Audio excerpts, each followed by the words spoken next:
the rabbis that you follow have distorted that religion from its first century form precisely to try and steer you away from original Judaism that was the embodied by the followers of Jesus. The first reason I don't find this argument convincing is because it all relies on the testimony of the gospel.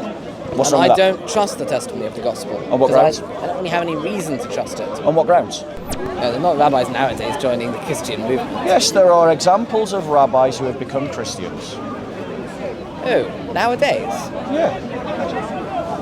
I'd like to see that. That'd be very weird.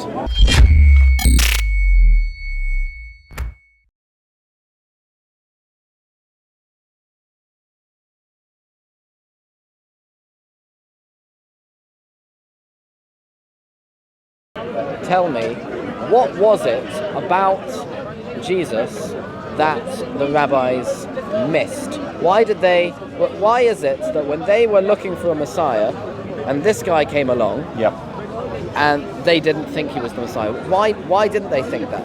No, why did Rabban Gamliel not think he was the Messiah? No, the evidence shows that there were rabbis. There were even Pharisees that became followers of Jesus. Can you name rabbis who became Christians in the first century? Well, I mean, arguably, I'm sorry, I'm having a conversation. I'm sorry, I'm in the midst of a conversation. I'm sorry, I'm in the midst. Yeah, I'm in the midst of it. Come and talk to me later. I'm just in the midst of a conversation. So in terms of,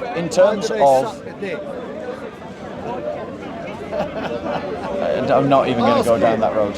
Sorry. Right. So in terms of spreading herpes. That's how it we've got nuties.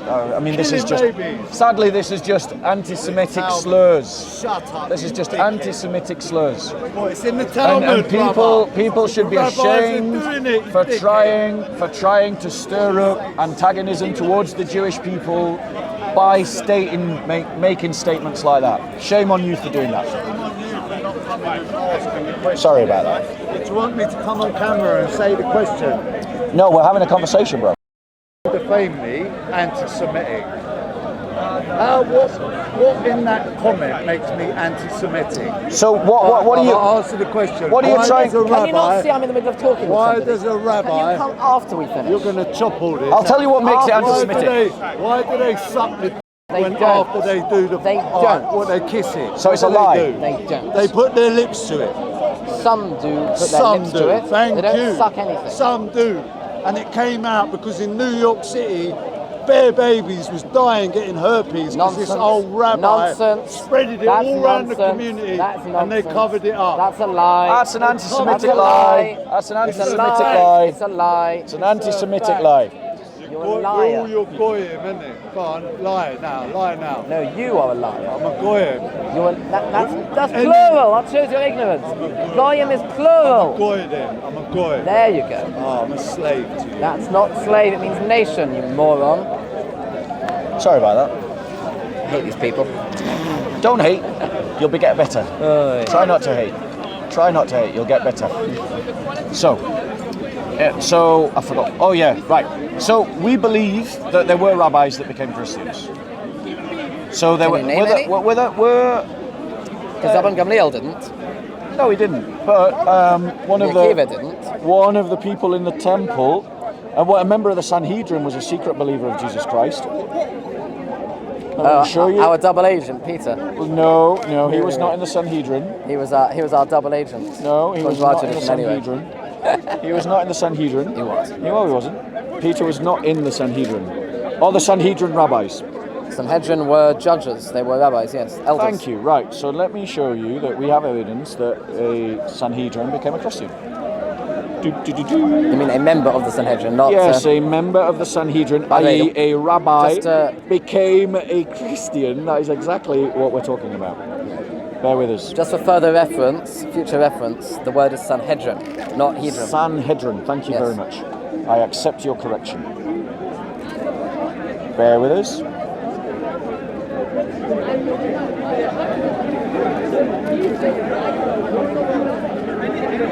When it was evening, there came a rich man from Arimathea named Joseph, who himself had also become a disciple of Jesus. This man went to Pilate and asked for the body of Jesus. The Pilate ordered to be given, and Joseph took the body and wrapped it in a clean linen cloth and laid it in a new tomb which had been hewn out from the rock. He rolled a large stone against the entrance of the tomb, and Mary Magdalene was there, and others, Mary sitting opposite the grave. Let me just... Joseph Sanhedrin. It's definitely, I'm sure it's in one of the Gospels, it says that he's part of the Sanhedrin, or that he was a rabbi. Bear with us. It's probably quicker to Google this than just flicking through passage after passage. Right, there you go.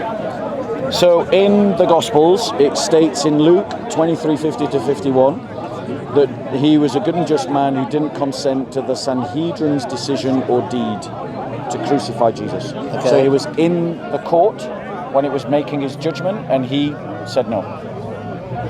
He didn't agree. Right. So that was shows his judgment, by the way, to have Christ executed. Well, that's historically illiterate, I think, because the Sanhedrin had stopped judging people for the death penalty long before that. No, they couldn't judge in the sense of carry out the execution, but they could pass judgment amongst themselves and then go to the Roman authorities and say, hey, we want you to do this. And that's often what they did. They did that to lots of Christians. I don't know if that's true. No, blatantly is. That's the crucifixion of Jesus Christ is not a deniable fact. I'm not denying that this person was crucified. Why would what reason would the Romans have to crucify Jesus Christ? He had no army. He claimed no earthly kingdom. Causing trouble. And who was he causing trouble amongst? Well, everyone. Going around saying you're the Messiah. So who would have accused him of trouble? Oh, right, the Jews would have... Right, so the Jews deemed him worthy of death, and they went to the Romans and said, kill this guy, he's causing trouble. You think the Romans would not have also been a bit wary about some guy saying he's the Messiah? Yes, there's evidence that they killed other messiahs, absolutely. But the reason why they killed other messiahs is because these people tended to lead bands and zealots and get in fights with the Romans. Right. Jesus didn't. And obviously the Gospels don't say that he went and did fights with the Romans and stuff. He didn't get in fights with the Romans. Right. Got in fights with some Jews in the temple. Right? So my point to you is, I've shown you evidence that there were rabbis that became Christians, and that's the true tradition of Moses. You've shown me evidence of a rabbi, well, a person who may have been a rabbi. Was Paul a rabbi? You would say so, I wouldn't. Right, so now we've got two people who were rabbis that became Christians. Now, the Pharisees were students of the rabbis, right? The Pharisees were the rabbis. Thank you. I can show you that rabbis were there in the book of Acts in the church at the Council of Jerusalem. Would you like me to do that? Sure. Okay.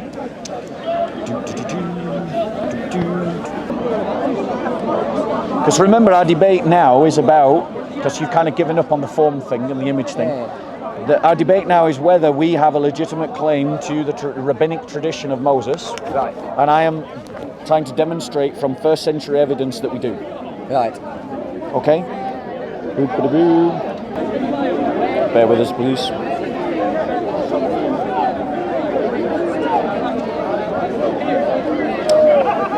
You know who else said bear with us, please? Alicia. Go on. The bears. Bums. Right, so in the book of Acts, it mentions the Pharisees on 4 occasions, Acts 5:34, 15:5, 23:6-9, and 26:5.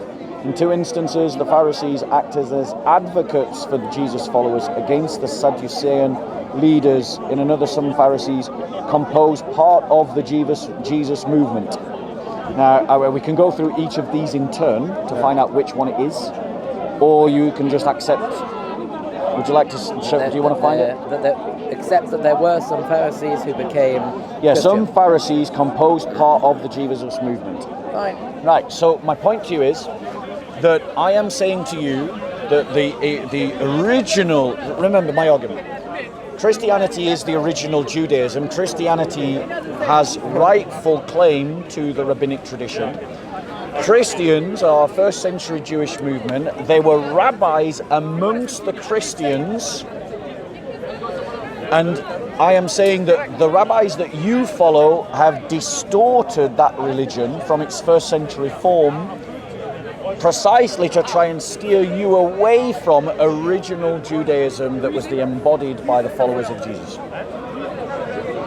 And if I can, and I've shown to you now that we have rabbis in the first century who were Christian, which means that they would have been students of the tradition of Moses.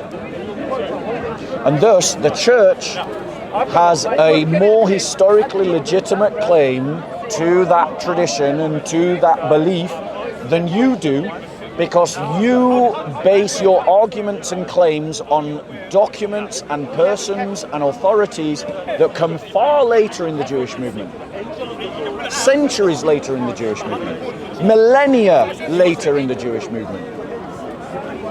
And the original Jewish movement went into the church, and so the church has a higher authority than the rabbis you follow. Boom, that's my argument. Mic drop, boom. I don't find it convincing. So, give me reasons why. The first reason I don't find this argument convincing is because it all relies on the testimony of the gospel. What's and wrong I with that? don't trust the testimony of the gospel. On what grounds? I don't really have any reason to trust it. On what grounds?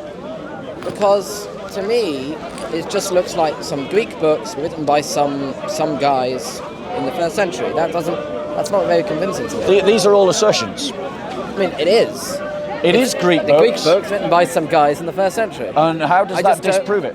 It doesn't disprove it. It just means that to me it's not very convincing. Okay, but so my point is, if you're going to say that I've made a historical I guess argument. that's just my moral prejudice. I don't find it convincing to say, well, we've got some guys in the first century writing in Greek that say there were Pharisees who joined this movement, and I don't doubt there probably were some rabbis, some Pharisees who joined. Rabbis, say rabbis. There were rabbis. Go on, say it. There were rabbis that joined the Christian movement. Maybe there were, right? There were even rabbis who joined Shabtai Tzvi, right? There's rabbis who are still joining the Christian movement. They're not rabbis nowadays joining the Christian movement. Yes, there are examples of rabbis who have become Christians. Who? Nowadays? Yeah. I'd like to see that. That'd be very weird. Right, bear with me. I think I've got you, bro. I've got you fair and square. You've made your arguments. He was a renowned Torah scholar.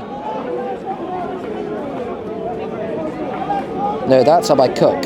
He did not. No. I'm not saying he did. I'm not saying he did. It's just a picture. Let me give you another name. So Rabbi Slostowski. Yeah, I mean, he clearly became a Christian. He goes on to evangelize. Rabbi Sam Stern became a Christian. I mean, you're going to have to look at their stories yourselves. I'll have to look them up, yeah. I'm just giving you a list of names. Rabbi Daniel Zion became a Christian. Rabbi Israel Zoli in Rome became a Christian. Oh, he's famous. I know about him. So he became Christian? He did. Yeah. That's famous. So there you go. Rabbi Ignaz Lichtenstein. Hey, I thought my pronunciation was pretty good. Almost. Any others? Because it's European, so it's... Okay, so there you go. These are rabbis, inheritors of the Moshe tradition, as you would say, and they've become Christians. Meaning that in the church, there are rabbis, inheritors of the Moshe tradition, who believe Jesus is the Messiah, demonstrating the belief that Jesus is the Messiah is part of the Jewish tradition. I would counter, and I would say that people who, even rabbis, who would converted to Christianity are generally becoming Protestants, and they are denying. I think these guys didn't become Protestant, but okay. The Italian guy did become a Catholic, that I know. Yeah. Right? There are people who become... And what's wrong with becoming Protestant? Well, it's great to become Protestant. If you deny, you could become Protestant. Because if you deny tradition, then... Protestants who are intelligent, who are informed about the history of Protestant theology and the Protestant church don't deny tradition. But isn't Sola Scriptura kind of like important? That's a misreading of Sola Scriptura. Sola Scriptura says that it's the only rule of faith, but they don't deny tradition. They don't say that tradition doesn't have an authority. because all of them, every Protestant church has a historical tradition of reading the Bible. Sola Scriptura is itself a traditional position, so they don't deny tradition. So you just don't understand what the Protestant church teaches. Don't get me wrong, there are some fundamentalists that they hear the word tradition and they freak out and they have a spaz attack. But the point is, they tend to be fundamentalists who've never read a book, and they proclaim themselves the greatest authority of the Bible since Moses, Maimonides. So anyway, bro, I think that all you have done is just go, well, you've given me evidence, but I don't believe it. You've given me evidence that there were books that say these things. I've given you evidence that God has a form. I've given you evidence that rabbis were involved in the church right at the very beginning.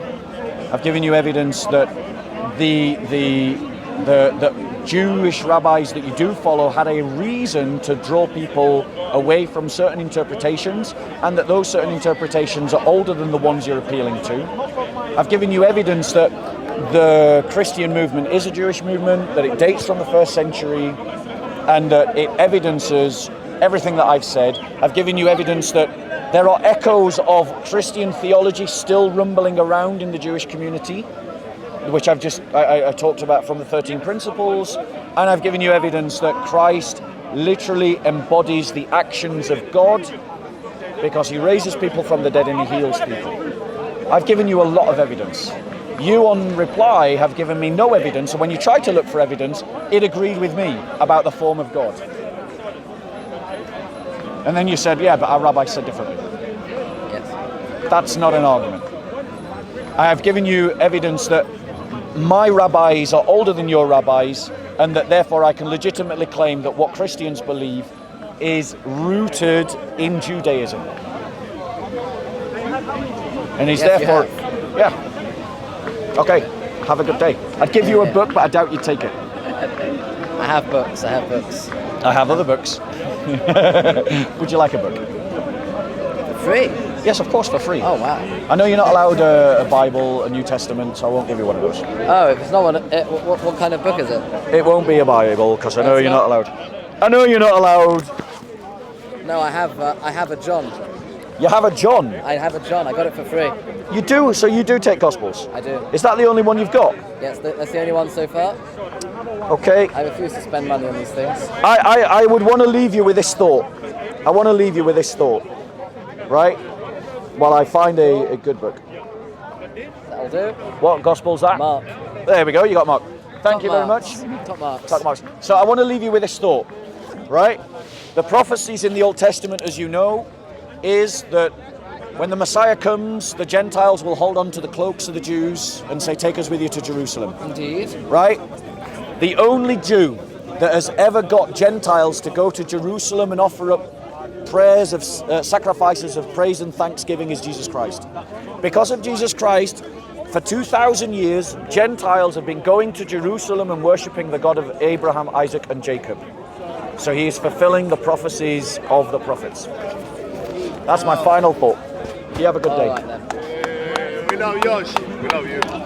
Any final words, Josh? Just to be fair, any final concluding words? Honestly. Concluding words. To be fair. I'm not convinced. I'm not convinced that these Greek books can be trusted. It is all Greek to me. I'm not convinced that these people who joined the Christian religion were of any real importance. They may have been rabbis, they may not have been rabbis, all we have is the words of these Greeks talking about it. And what else did you say? I can't remember what you said. You said that you have an older tradition. I would say that our rabbis have a very direct chain, go all the way back. Our rabbis are your rabbis. Our rabbis are your rabbis. Your rabbis... So if your rabbis have a link to the old tradition, our rabbis also have a link to the same tradition. If your rabbis were indeed rabbis at all. If you're going to claim that they aren't, you have to prove it. I'm not going to claim that they aren't. Instead, I'm simply going to say that we don't have evidence. I don't have convincing evidence that they are? Well, in the absence of evidence, you go where the evidence is, and the evidence is that there are rabbis. Arguing that it's all Greek to me doesn't mean a damn thing, because Jews used Greek for centuries because of Alexander the Great and the Hellenization of the Jewish people and the Mediterranean. So Jews taught, spoke, and acted in Greek. It was kind of normal. They even translated the Torah into Greek and translated others of their books into Greek, and the only people that could have done that were the Jews.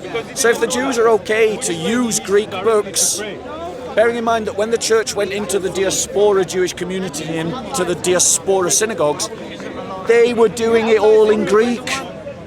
So just saying, well, it's all Greek to me, ain't an argument, because all the Jews at the time were using Greek. Anyway, God bless you.